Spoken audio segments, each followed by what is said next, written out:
दोस्तों, किस पाप के कारण स्त्री समय से पहले ही विधवा हो जाती है? नमस्कार दोस्तों, भगवान विष्णु और मां लक्ष्मी क्षीर सागर में शेषनाग की शैया पर बैठे हुए थे। तब माता लक्ष्मी के मन में जिज्ञासा हुई और उन्होंने भगवान श्री विष्णु से प्रश्न किया, हे प्रभु, किस कारण से एक स्त्री समय से पहले विधवा होती है? ऐसा वह कौन सा पाप है जो एक पतिव्रता नारी को भी विधवा बना डालता है? क्या स्त्री के विधवा होने के संकेत पहले से मिलते हैं? तथा स्त्री का वह कौन सा अंग है जिससे यह पता चलता है कि स्त्री विधवा होगी या नहीं? इस प्रकार से प्रश्न पूछने पर भगवान विष्णु कहते हैं, हे प्रिय, तुमने उचित ही प्रश्न किया है। यह सत्य है कि कुछ स्त्रियों के भाग्य में जल्दी विधवा होना लिखा हुआ होता है, चाहे वह पतिव्रता ही क्यों न हो, किंतु एक पाप के कारण स्त्री विधवा बनती है और स्त्री के शरीर का एक अंग उसके विधवा होने का संकेत भी देता है। भगवान विष्णु कहते हैं, हे देवी, तुम्हें इस परम गोपनीय सत्य को बताने से पहले मैं तुम्हें एक कथा सुनाता हूं। इस कथा में तुम्हें तुम्हारे सभी प्रश्नों के उत्तर मिल जाएंगे, इसीलिए तुम इस कथा को ध्यान से सुनना। दोस्तों, भगवान विष्णु ने माता लक्ष्मी को एक अत्यंत सुंदर कथा सुनाई है। इस कथा के माध्यम से भगवान ने समस्त मानव जाति के कल्याण के लिए कई महत्वपूर्ण उपदेश दिए हैं। इसीलिए आप इस कथा को पूरा जरूर सुने।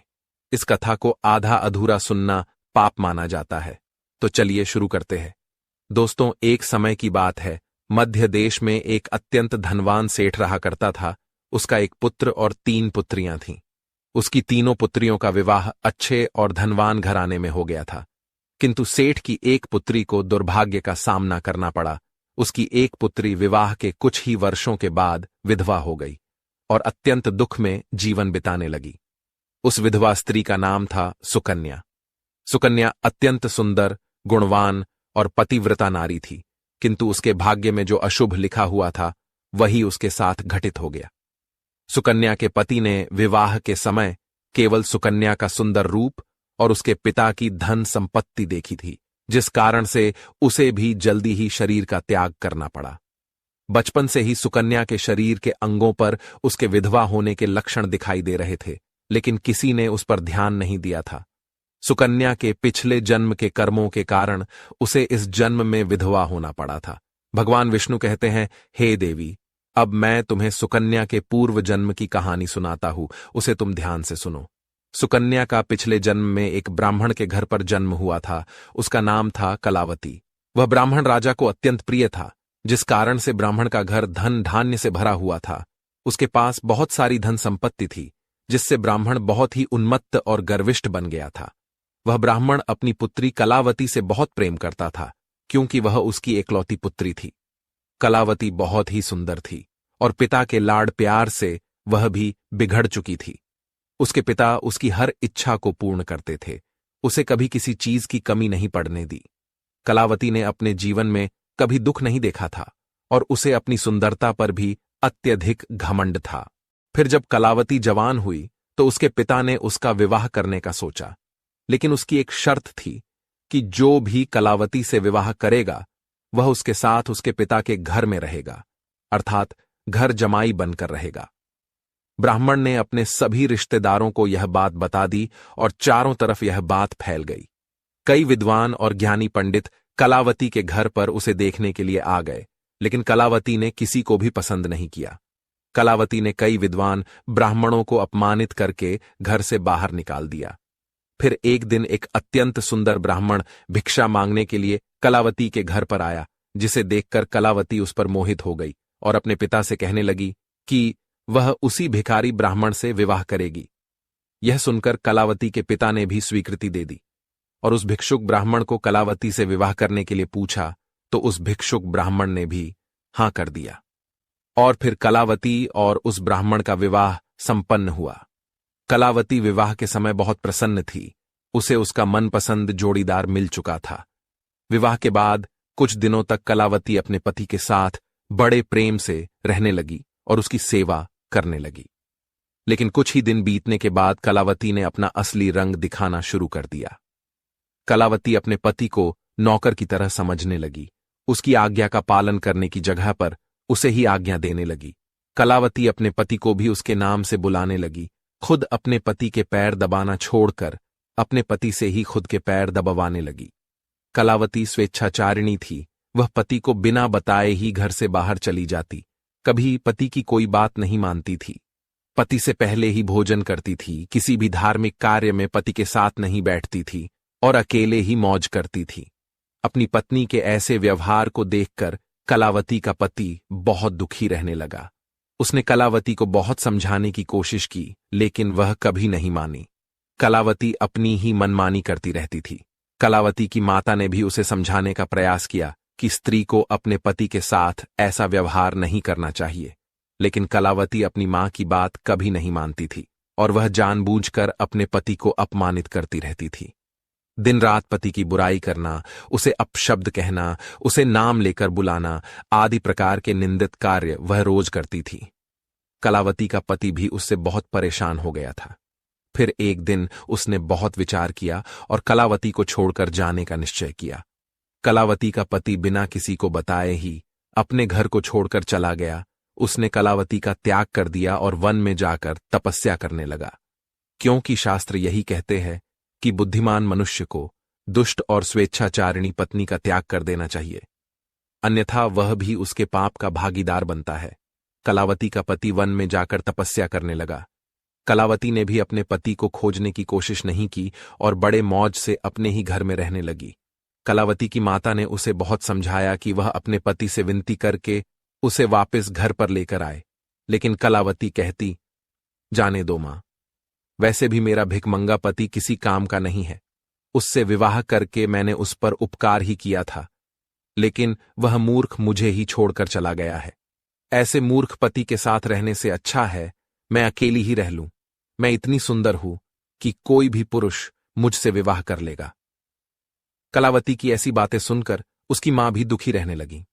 उधर कलावती का पति ध्यान मग्न होकर तपस्या करने लगा और सांसारिक बंधनों से मुक्त होकर ईश्वर की भक्ति में लगा रहा।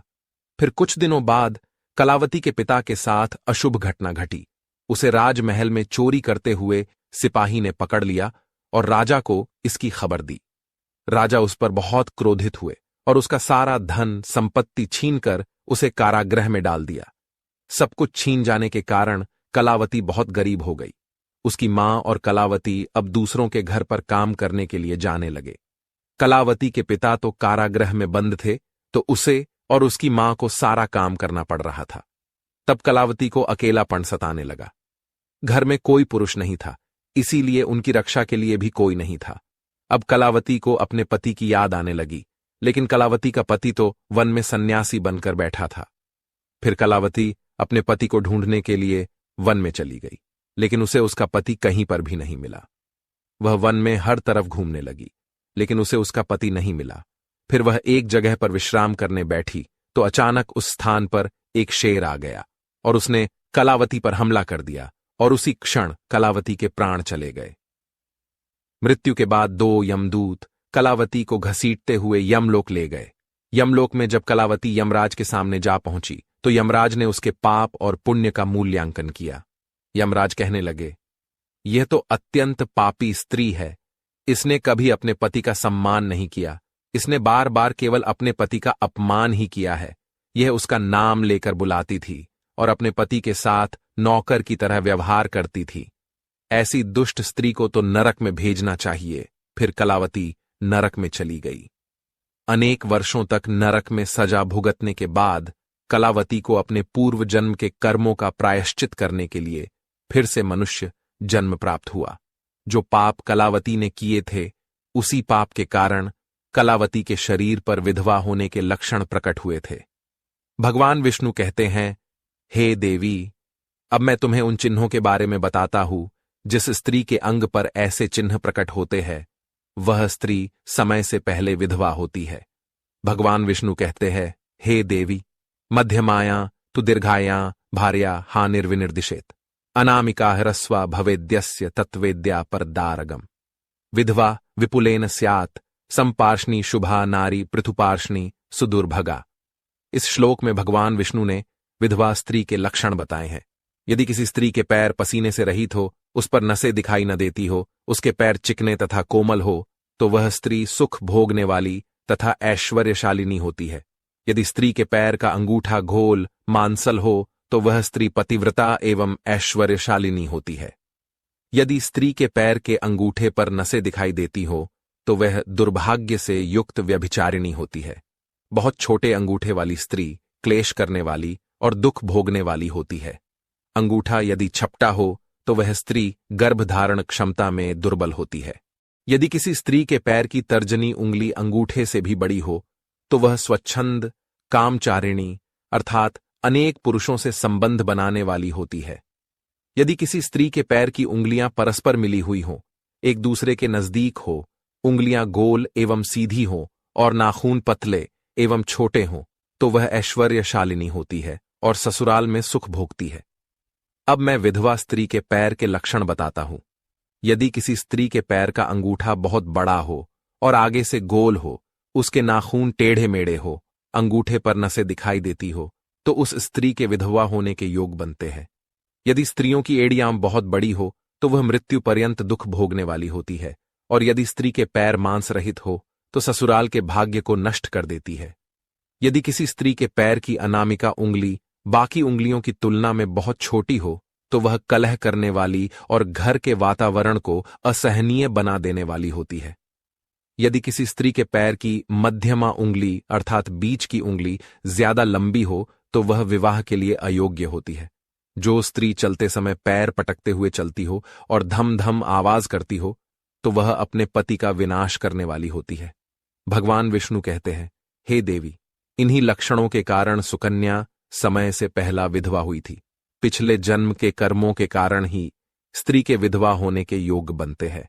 जो स्त्री अपने पति का अपमान करती है, उसका नाम लेकर बुलाती है तथा उसके भोजन करने से पहले ही भोजन करती है, तो वह स्त्री निश्चित ही समय से पहले विधवा होती है।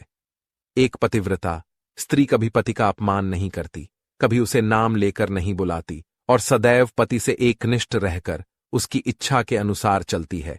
उस स्त्री की कभी दुर्गति नहीं होती और वह मृत्यु के पश्चात मेरे लोक को प्राप्त करती है। तो दोस्तों, इस प्रकार से भगवान विष्णु ने मां लक्ष्मी को अत्यंत महत्वपूर्ण कथा सुनाई है। उम्मीद है आपको यह जानकारी अच्छी लगी होगी। वीडियो को लाइक जरूर करें और कमेंट